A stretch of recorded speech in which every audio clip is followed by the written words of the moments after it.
All right, we're back. We just had a kind of an abbreviated interview with Brad Pounds. You can watch the entire interview on our Facebook page, on the Bako Motorsports Power Hour Facebook page. We'll also post that on YouTube as well. Now we are joined by the folks from Kern Canyon Raceway Park, and we're joined by Buddy Shepard, who's 14 years old and driving late models. What are you driving? What do you drive these days? Tell me what you're driving. We drive the CITGO Lubricants Late Models out at Kern County Raceway. I almost got it right. I almost got the whole thing right. And Stephen Blakesley here as well. And Stephen, good to have you here. Thank you. It's a big weekend for you guys coming off this. I'm writing this down, CITGO Lubricant Late Models. So I got it in my notes. Buddy's going to be a freshman at Centennial High School next year, and one of the up-and-coming guys. We've talked about him a lot over the course of the season. Coming up, you guys are off this week, right? Mm-hmm. But August 9th, you want to get out there for the Pro Late Models and the Super Stocks, the INX Thunder Roadsters. Are those and then the Legends? No, the Roadsters, are those the ones we saw a couple weeks ago? Yeah, they're like really long Legends, and they run on the half mile, and they come out of Vegas. Right, and, that's right. So for the Roadsters, the Legends, and the Bandos, they're all national qualifier races. So we're expecting really strong fields, and it's going to be an awesome night out there. By the way, I just want to tell you that I found myself one night watching a Legends road course from Australia. And by the way, Buddy is the Legends champion. Oh, he's from 2013. Right. Okay, so just moving up through the ranks at Kern County. All right, and then you're off this weekend, the 16th, and then the 23rd. Back at it with the Whelen Engineering Night, NASCAR CITGO Lubricants Late Models, Twin 35, Spec Mods, Mini Stocks, Mini Dwarfs, and Supermoto. Yeah, talk about a long night. We're going to have 8 main events that night. The Supermoto is back to Bakersfield. They'll be running a pair of 8-lap main events, one for the sportsmen and one for the pros. The front straightaway, they'll be carrying speeds over 100 miles per hour, and they'll be using metal ramps, and they're going to set up a crazy course on the front straightaway and go wild. All right, let's look at some highlights. Let's get to the right. good stuff. Let's get to the video. Show it. Look at this. All right, here we go. All right, we'll start out with our junior mini dwarfs, and this is a little bit of a marathon of a race, and you'll see that a little bit as Kay McClenny giving Bailey Thompson a little shot there on the start, and some 3-wide racing with Kersey Young in the 17. Kersey won the Trophy Dash again. We always do the juniors versus the seniors in the Trophy Dash. Oh. And there's Cale McClenny getting some airtime in that little mini street stock. And that brought out the yellow, and that put his brother Cabe into the lead when Bailey Thompson blew her motor.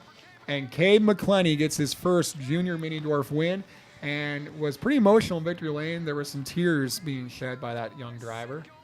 All right, CITGO Lubricant Late Model is the first of their twin 35s on a hot night. And we had some youngsters up front. The 14-year-old Danny Allen, all the way from Sacramento up front. 15-year-old Rayson Vernon in second. All eyes were on that 15 of Lance Wilson as he just chipped his way forward through the field. Gets up to second there as he gets around Rayson Vernon. And Rayson spins right in front of Buddy Shepard coming out of turn 4. And on the restart, that was all she wrote as the 24 Danny Allen, just learning this racetrack, 14 years old, falls to third. And the 15 of Lance Wilson gets his third win. He's had a win the last 3 nights of CITGO racing. 911 Series Chiefs race, and talk about an interesting race. That car, the purple 21, doesn't have any body work on it. That's a backup car for Bakersfield Fire, Bill Ballard. He's the battalion chief. Bakersfield Fire had a terrible season. They were 6th in the points. Bill goes from worst to first. Wow. In a car he had not driven. There he is, passing guys high, passing guys low, and Bill Ballard is the best of the Chiefs on Saturday night. We had a light field of senior dwarfs. There were some guys running those mod lights and some other things going on, but that didn't stop the 17, Anthony Balcazar, who has been the class of this field all year long. And he made quick work of this 15-lapper, and he gets win number 4 on the year for him. So he's in the driver's seat right now in the points hunt. We had a phenomenal field of spec mods. We had 10 spec modifieds on Saturday. Good to see the 55 Matt Lewis, who's a regular at the dirt track. Some great battling early on between Jim Coffey and Chris Dalton, our top 2 in the points. Look at Coffey dirt tracking it on the high side, and Dalton sneaks through and takes the lead.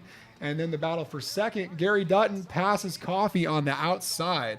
Wow. And that had some intrigue to it. And so even with this great field, there's Eric Brust tagging the wall in turn 2.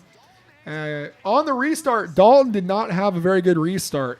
And Gary Dutton took advantage of that and takes the lead away with 7 laps to go. And they're duking it out up front. Great racing in the spec mods. And Chris Dalton's going to get him here down the back straightaway and take off. And it was Chris Dalton's 6th win of the year. We've had 8 races so far, and he extends his points lead. A little Bako Motorsports Power Hour love for Chris Dalton. Yeah, he had a 2-race losing streak. He comes in, comes onto the Boom. show, and I think gets a we've win. been good luck for these guys. I think so. This year. All right, the final of the 35s. That 14-year-old Danny Allen from Sacramento starting on the pole and takes off to the early lead and gets himself a comfortable lead while Brian Richardson and Buddy Shepard try to work their way through the field. And Danny used that lead to his advantage as it took a few laps for Brian to get up to second here as he goes around the 13 of horn. And we all kind of knew the stage was going to be set, that it was going to be between the 24 and the 44. And no one really expected what was coming next because I think most people kind of thought, okay, once the 44 gets up on the bumper of the 24, that he would kind of be chopped liver and it would be all said and done. But that was not the case. The 14-year-old Danny Allen did a phenomenal job holding off the 44. Lots of side-by-side racing. There wasn't really a dry eye in the house on this one. The veteran Brian Richardson with 6 main event wins this year, going toe-to-toe with a guy who had never seen our racetrack before until that weekend. Tiny bit of contact here. I think when you really think about it, Brian was running around behind Allen for 20 laps. So I feel like he showed quite a bit of restraint. And then it kind of, look at this. This is great racing. And finally, this is with 2 to go. And that was all it took for Danny Allen to fight off Brian Richardson. And what an exciting night of racing at Kern County Raceway. Absolutely. Fantastic night of racing and some great storylines there. Let's take a look at some of the guys. Here was the Spec Mod race earlier in the evening. Of course, won by Chris Dalton there in that 13 car. And then Lance Wilson winning the first of those twin 35s. Buddy, you were in those races, right? What is it like to race against these kind of guys? They have a lot of respect for me, and I have a lot of respect for them, how they drive me. And it's just an amazing time racing with them. Yeah. Let's take a look. We'll get to some more of your thoughts here in a minute here. But Danny Allen, also 14 years old with the win over Brian Richardson. Lance Wilson was third in this race. Buddy, you were fourth. We'll get some more thoughts from you on that one. But there's the results, and Chris Dalton winning in the spec mods, and he's mentioning that he's now won 6 races on the season.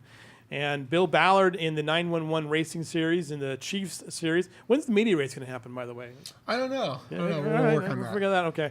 We're going to have to invite Scott Cox because he was talking about dominating again. Anthony Balcazar, the senior mini dwarf. A guy we call all the time. And then Cabe McClenny, you talked about an emotional day for him with the victory there in the junior mini dwarfs. So there you go. But Buddy, we've talked about you a lot this season. What are your aspirations in this sport? I came back from my dad. He's taught me a lot through the years of me and him racing together, and he's just a great dad to be with. What has he taught you about the sport and racing? He's taught me to have a lot of respect for all the other people out there and not to drive them all that rough, but still hold your ground when you're underneath them or side by side racing with them. Right. And tell me a little bit about you're racing against older men, in their 20s now, and then you're racing against guys who are also 14 years old like yourself. What is that like? It's a big difference in the age group, but it depends how much talent you have and how good your equipment is, and just race with them. And who do you like to beat? If you finish third or finish fourth, but as long as you beat somebody else, it's like racing Vernon. Are you okay with that? Do you have are those your guys? Are you guys all kind of buddies, or how does that work out there? I just like to beat all of them once I get the chance. How has your progression been this year?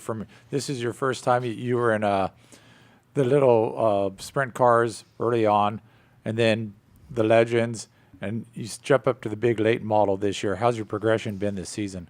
I think it's been pretty good. We've been having some solid finishes. Didn't finish the first main out there last Saturday night, but we finished the second one with the 4th place finish, and just got to tweak the setup a little bit more and get the run a little bit better.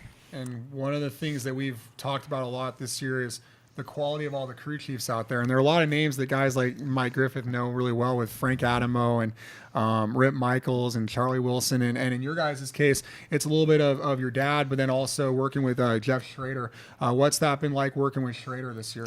It's been a fun experience being with him, and he's got a lot of great ideas and just pretty cool. I just want to point out it's lunchtime and Buddy made it down here, but no Dick. And I just wondering if maybe Dick just can't break away from the table to come see Buddy. No, he never misses his lunch hour. Stephen, you've had the opportunity in your career already to see a lot of quality guys all over the state, but there's so many good young people racing out at Kern County Raceway Park. What is it like to be around these guys?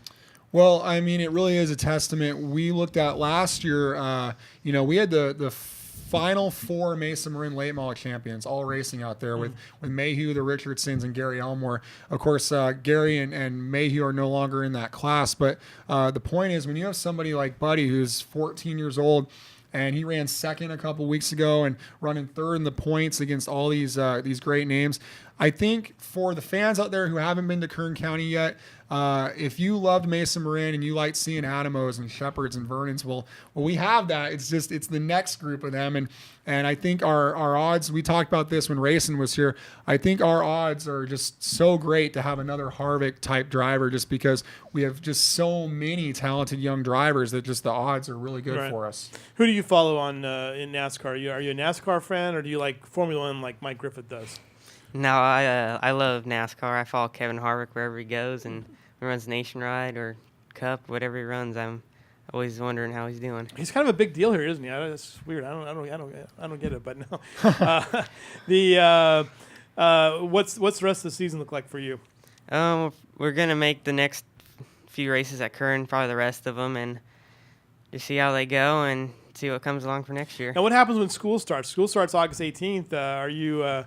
Do you have to spend less time working on the car or driving, or what do you do? How do you fit it all in? Just it's high school now. It's not 8th grade. It's high school now. Yeah, just gotta keep the grades up so I can drive the car and be out there every night working out with my dad. And do mom and dad have like a grade clause? Do they say you got to keep your grades up or you're not going to drive? Yeah, if I get a D or an F, I probably won't be able to. Well, how many drivers? I don't know. There's some schools in this town that seem to have a lot of drivers. Are there a lot of race car drivers at Centennial? I'm not too sure, but I don't think there is. I think it's Liberty seems to have the most of the guys lately as of the racing Independence a little bit. And North has the 2 kids racing in we had him on the show. Dylan Baker. Dylan Baker, right? Yeah. And they had there's 2 kids at North, so everyone's I think well represented. But I mean Ryan Reed I think went to Liberty. Harvick went to North. So maybe, at North, they have the little Kevin Harvick area. Maybe someday they'll have a Buddy Shepherd area. At Centennial. There you go. What a deal. Are you looking forward to your freshman year? Kind of. I'd just rather be driving the race car every week than being at school. Yeah. I hear you. All right. Well, keep it up. Don't forget they're off this weekend, but next weekend, big race, right? Big race for you guys. Yeah, national qualifiers for the Thunder Roadsters, the Legends, and the Bandoleros. Our fastest growing class is those super stocks. Of course, the Pro Lates are our fastest cars, and then the 911 series again. So you get a little bit of everything, and we start at 7 o'clock in the shade, and it's only $15 to get in. And hard to believe we're right up against it with the break here, but Labor Day weekend's gonna be right here before you know it. Yeah, we're coming up on our Labor Day race, the Bakersfield 150 for the Can-Am West Series, and David Mayhew will come back to Bakersfield and try to defend Bakersfield against all those guys, the Dylan Luptons and Greg Pursleys, and we're looking forward to that. All right, buddy. Good luck to you. Good luck to your freshman year. We'll see you out there hopefully soon. Mike Griffith, thanks so much. Stephen Blakesley, thank you. I hope you got some rest and everything. We'll see you guys next week on the Bako Motorsports Power Hour, brought to you by Budweiser, a sign factory, the Bakersfield Californian. See you guys next week.